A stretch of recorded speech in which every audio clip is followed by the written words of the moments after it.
Hey guys, I'm NSD, also known as Neon, and today I have for you I was about to say 17th. No, the 11th session of the Vola region for you today. I guess let's just hop right into it. First of all, a bit of a recap. There was an unnatural storm, and we were seeking shelter. We found a cave, and us entering the cave is where we actually begin. After we entered the cave, we did then set up a bit of a camp near the entrance, and we decided that, well, we would split up a bit just to explore the cave. Anaway went a single direction, Poe and Max went another direction, and me, Riley, and Darren's Vulpix went into another direction. Darren stayed by the campsite itself, just to make sure he could keep the fire alight, even though it didn't make too much sense, because he was kind of looking for the eyes of a Pokemon that wasn't near the fire at all. We don't question it, though. We really don't. Anyway, yeah, we do split up completely. So, let's start with Max and Poe. They went to the left side of the cave, and they encountered two Cubchoo. Those Cubchoo, well, I don't remember what Pokemon it is that they saw. It might have been Gulpin? I think it was the Gulpin that they saw, and they thought... No, sorry. It was a Slowbro. It was a Slowbro they saw, and they thought meal. So, yeah, they attacked. Poe decided to block them off using his barrier, and then they picked off the Cubchoo one by one after they broke through a single part of the barrier, because it was a very narrow corridor. So, it wasn't really a good idea by the Cubchoo. They also decided to try and look for some slime along the walls. It was kind of weird. I don't understand, Max. I really don't. Anyway, they find a den end, and they failed to get the slime, which by reading my notes I can tell yeah, they named it Goop. They wanted to find Goop. I don't know. Anyway, let's move on to Riley and Levi. What we have found, Riley found a ice stone, and we also found 4 snow runs. And then we proceeded to get annoyed by Darren's Vulpix, especially by what Darren commanded them to do, which you can do from quite a far away. Basically, we tried to approach the snow run without scaring them, so then we could catch as many as possible. Levi normally likes to offer berries or just help Pokemon before catching them to become more friendly with them. So Levi did. He offered berries to all 4 of the snow run. They started approaching, and then Darren has his Vulpix use Roar, just to charm one of them. One. And they all start to scatter. There's only 2 of us who can throw Pokeballs, so we catch 2 of them before they fully get away. It was so dumb. But, whatever.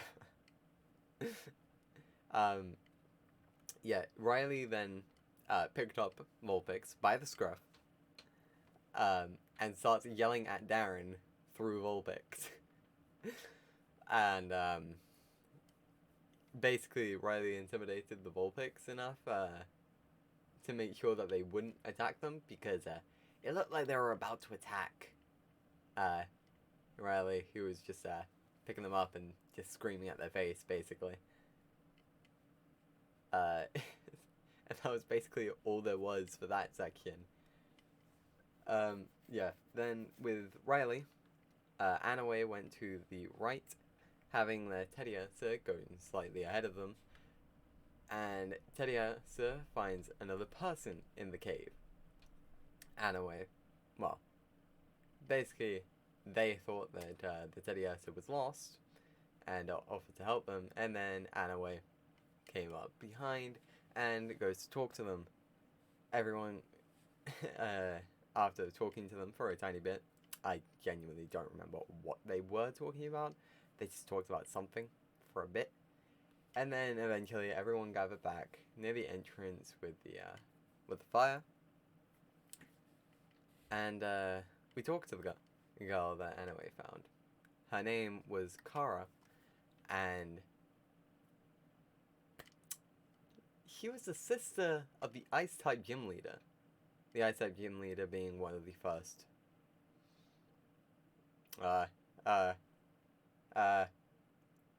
GM's law. Flying types first, and then you have a choice of 3 to go to next. So, yeah. We haven't, in real time, we haven't actually fought the flying gym leader yet. But then we get the choice to either then go to the ice, the dark, or the water gym. So that was good to know. And then Anaway practically begged for Cara to battle them one-on-one. However, since Cara only had 2 Pokemon on them, yeah, Cara wanted to only be 1 Pokemon versus 1 Pokemon. And since Cara is the leader of the Ice-type gym leader, they have a sweet connection with ice types. And Anaway had a Lampin. Didn't go well for Cara. I'm pretty sure it was either 2-shot or 1-shot. Most likely, knowing Anaway, 1-shot. But either way, after the battle was done, we began bedding down, and Levi hands Cara the Snowbone that he had caught as a token of friendship towards her. And Riley also hands over the Ice Stone, because we didn't really have much use for it. Anyway, the night shifts, Levi went first, Anaway took the middle 2, and then Riley took the last. Levi wakes up with a Helioptile on his chest, which he lets it rest and puts it around his neck, so then he can actually move around.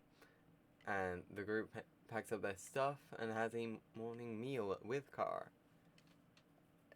Finally, after that meal was done, we did then depart from the cave, which Cara says they were looking for a Frostlass that was apparently there. That could have been bad if we found that. Anyway, the hell had actually stopped outside of the cave, so we did decide to take our leave, and we had already ground shaped the steep inclines, so we had a pretty easy time getting back up from where we were. And while we were walking towards town, we spotted a flock of Spearow up ahead. And the way that we attracted them to come down was we pretty much slathered Max's Slowbro in honey, and then we hid in bushes, and we saw that one of the Spearow was actually shiny. And as they flew into range, Levi had his had his Inkay use Hypnosis on the shiny Pokemon. Poe then caught the shiny, and we dispatched the rest of them. Darren trapped one of them in a net before finishing it, because it was flying away. And then after the combat, we then headed into town, and we insulted squad leader Chloe. Admittedly, it was because we didn't realize it was the same Chloe as squad leader Chloe, but we insulted squad leader Chloe. And then we had an arranged battle later on that day with Chloe to have a 6-on-1. However, Chloe would have 6 Pokemon to use. Anyway, that was the entire session for session 11. It was very hectic. I will say that it was a very hectic session. But I do hope you have enjoyed. If you haven't, please subscribe. Please, I'm begging you. I've been NSC, also known as Neon, and I'll catch you in another time. Peace out.